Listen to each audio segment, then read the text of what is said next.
Bonsoir Farid. Bonsoir. De quelle nationalité êtes-vous?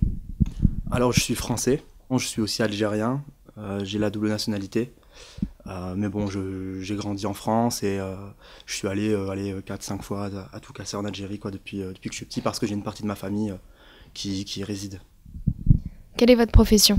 Je suis étudiant principalement, alors j'ai un diplôme en droit international et j'étudie cette année l'intelligence stratégique à l'IRIS, Institut des relations internationales et stratégiques. Et voilà, à côté de ça, je suis aussi président d'une association, Conscience, et je travaille pour le Parlement européen des jeunes, une association de promotion de la citoyenneté et de l'engagement associatif. Êtes-vous musulman pratiquant? Alors, je suis musulman, je pense que chacun pratique la religion à sa façon, et en réalité, il faudrait peut-être appréhender la question sous les deux angles, c'est-à-dire mon côté pratique, mon côté religion, et puis le côté aussi de l'image un peu que renvoie le musulman aux yeux de ceux qui ne le sont pas. En sachant que les musulmans, d'ailleurs, une des règles qu'ils essaient de respecter au mieux, c'est celle de ne pas juger, et donc de ne pas juger de l'appartenance ou non d'une personne à la religion, à la communauté musulmane. Justement, votre apparence physique ne laisse rien paraître, c'est-à-dire vous ne portez pas de barbe, aucun signe religieux extérieur. Est-ce que c'est un choix? C'est un choix, mais c'est-à-dire que bon, je pourrais porter une barbe. Maintenant, est-ce que ça serait une barbe religieuse? Je pense qu'il y a des gens qui portent la barbe et qui ne sont pas religieux, d'autres qui sont religieux et ne la portent pas. Et justement, mon physique, par exemple, malgré qu'il ne soit pas en tout cas ostentatoire du point de vue religieux, peut parfois amener les gens à me considérer comme un musulman. La question de l'islam, c'est une question qui est complexe et qui fait entrer beaucoup de critères, qui ne sont pas seulement la pratique, mais aussi la culture. Et c'est ça qui, aujourd'hui, moi, frappe mon attention sur les questions de religion, et notamment la question de l'islam, qui est quand même celle qui fait le plus polémique, on va dire, dans les sociétés occidentales et laïques. Et c'est de dire, finalement, mais de qui on parle, vraiment, quand on parle des musulmans, et quand on entend parler des musulmans dans les médias, est-ce que ça implique, est-ce que ça concerne, finalement, tous les musulmans? Et vous-même, de façon sommaire, qu'est-ce que vous faites et qu'est-ce que vous ne faites pas? Alors, voilà, donc ça n'engage bien sûr que moi. Mais donc moi, ce que je fais, par exemple, je ne mange pas de porc. Ça, c'est culturel, pour ne pas dire psychologique. Il y a un moment où, finalement, on a l'impression d'appartenir à ce groupe de personnes qui ne mangent pas de porc. Ça m'a jamais posé de problème, et j'ai envie d'appartenir à cette communauté. Et c'est pas parce que j'appartiens à cette communauté que ça veut dire forcément que je n'appartiens pas à d'autres communautés. C'est-à-dire qu'on a un pluralisme d'identité. Donc il y a un phénomène de différenciation qui est quelque part éducatif, et aussi une appartenance à une communauté qui est très forte quand même.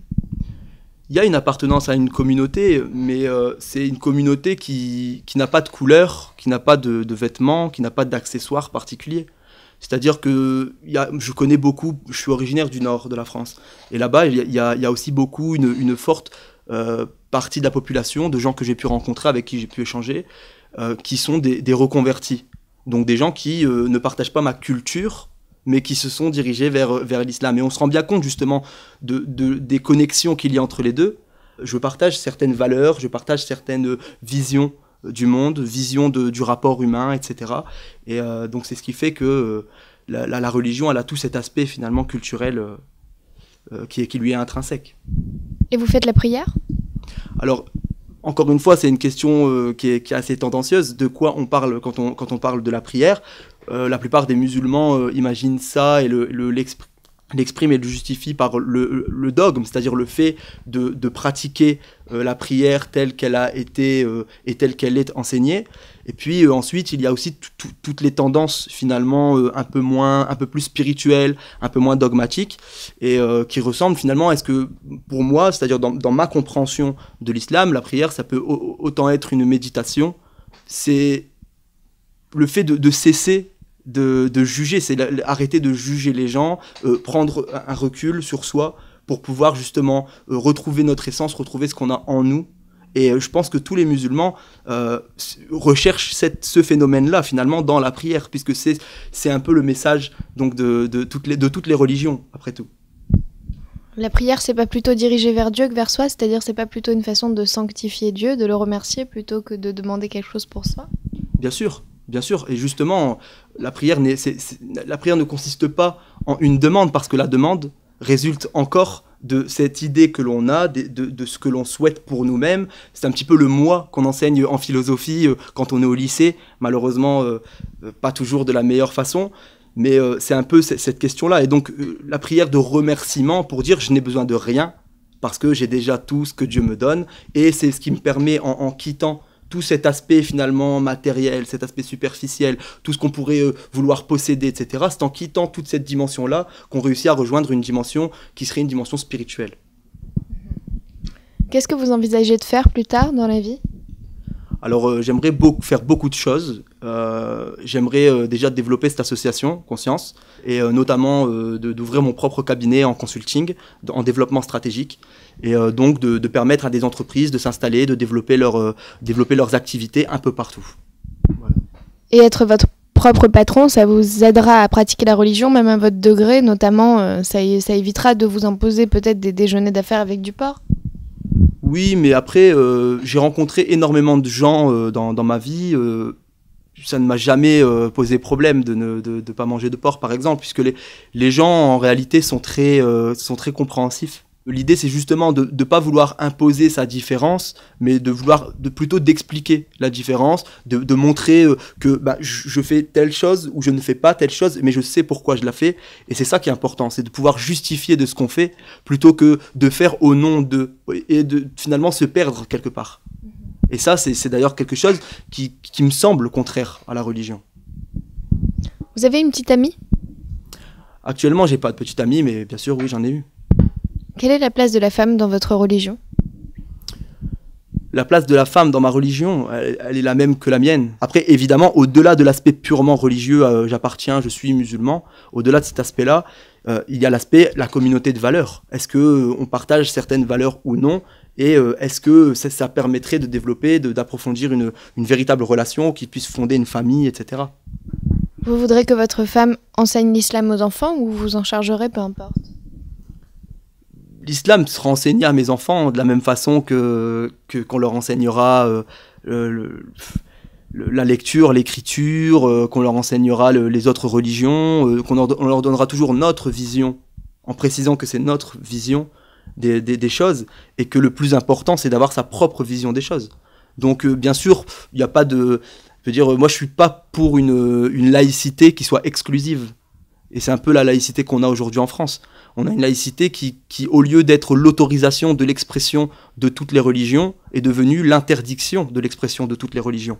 Et c'est en ça que je suis pour une ouverture. Et une des choses qui m'a le plus ouvert l'esprit, et c'est lorsque j'étais jeune et que j'étais dans des écoles privées, catholiques, chrétiennes, je me rendais compte finalement des deux visions. Ma mère, par exemple, ne m'a jamais dit de ne pas faire telle activité, de ne pas parler avec tel type de personne, etc. Elle me disait bien sûr qui j'étais ou quelle était ma famille, mon environnement, etc. Mais elle m'a jamais imposé quoi que ce soit. Et c'est ce qui permet, le fait de ne pas imposer, c'est ce qui permet aux personnes de faire leur propre choix et de faire des choix libres et éclairés. À l'approche des élections municipales et européennes, si vous deviez faire passer un message aux personnes potentiellement élues, quel serait-il, et notamment en faveur de la communauté musulmane ? Je leur dirais que j'aime beaucoup l'idée de vouloir, vous savez, enseigner la lutte contre l'intolérance, la lutte contre les discriminations.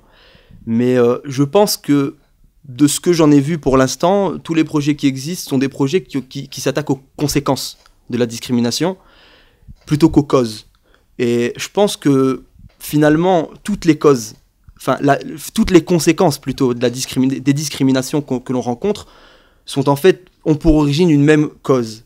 Et je pense que ce qu'il faudrait, c'est plutôt s'attaquer à cette cause-là, qui est finalement de donner aux gens les outils et donner aux collégiens, peut-être même l'enseigner avant, c'est-à-dire le savoir-être, qui manque au savoir-faire que l'on transmet si bien dans nos écoles. Arrêtez de tout de suite vouloir s'intégrer à des groupes, tout de suite vouloir appartenir à une communauté, tout de suite juger finalement une personne par rapport au groupe. À ce sujet, vous avez une opinion à propos de Dieudonné et du phénomène qui l'entoure ?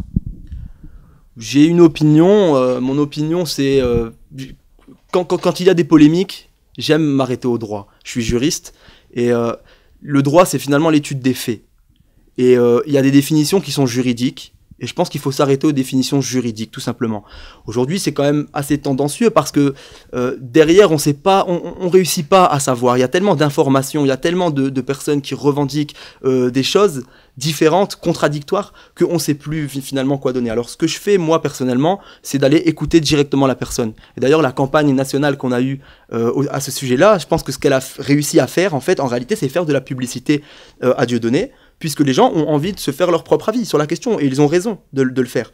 Alors maintenant, en ayant vu justement ces sketchs, je considère, moi, que c'est quelqu'un de très marrant.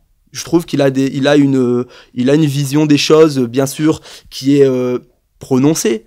Il prend parti politiquement, mais je veux dire, on va pas le lui reprocher. Donc dans les sketchs de Dieudonné, selon vous, il n'y a aucun message de haine? À partir du moment où c'est pris avec humour, je considère qu'il n'y a pas vraiment de message de haine. Justement, en parlant de haine, la haine est-elle autorisée dans votre religion?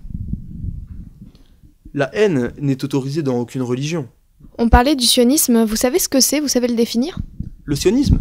Le sionisme, c'est une doctrine selon laquelle les juifs du monde pourraient et devraient retourner donc sur la terre d'Israël, en terre promise, parce que justement c'est la religion qui, les préceptes religieux juifs qui disent que cette terre appartient aux juifs. Et donc finalement il y a beaucoup d'éléments qui entrent en compte dans le sionisme, puisqu'il y a notamment les événements du XXe siècle.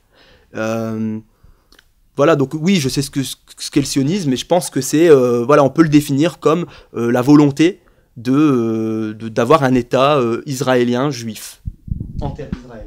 Et qu'est-ce qu'on fait des Palestiniens? Alors, justement, c'est là toute la question. Et alors, maintenant, il y a plusieurs mouvances, encore une fois. C'est-à-dire que de la même façon qu'on critique les musulmans, ou qu'on critique n'importe quelle catégorie, on critique aussi les juifs, les sionistes, les israéliens.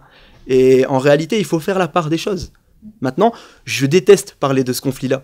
Je le déteste en parler parce qu'en réalité, je me rends compte que c'est un petit peu la face émergée d'un iceberg. Donc le juif, c'est pas l'ennemi du musulman? Mais le juif n'est pas l'ennemi du musulman. Le musulman n'a pas d'ennemi.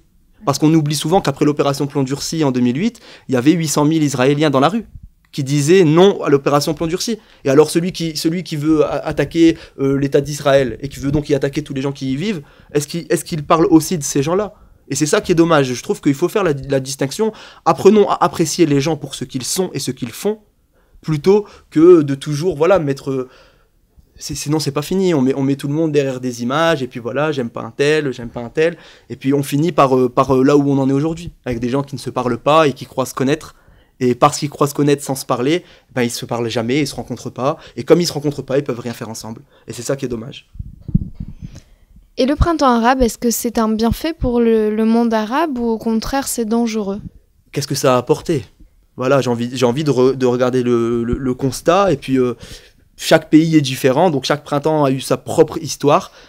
C'est particulièrement la Libye qui m'a gêné, moi, parce que, en tant que juriste, je me suis rendu compte de l'impuissance du droit sur la scène internationale, et je me suis rendu compte aussi que même si tout au plus, il y avait, je crois que c'était entre 2000 et 5000 morts qu'on recensait lorsqu'on est intervenu,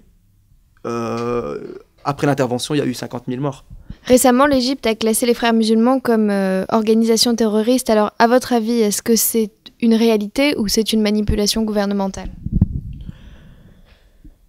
Je pense qu'il doit y avoir une réalité, une certaine réalité dans l'intention qu'il y a eu et qui a motivé le gouvernement à qualifier l'organisation comme une organisation terroriste.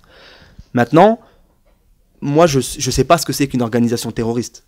En droit international, il n'y a pas de définition du terrorisme. Ça n'existe pas, c'est un concept politique. Merci beaucoup Farid. Au plaisir, merci bien.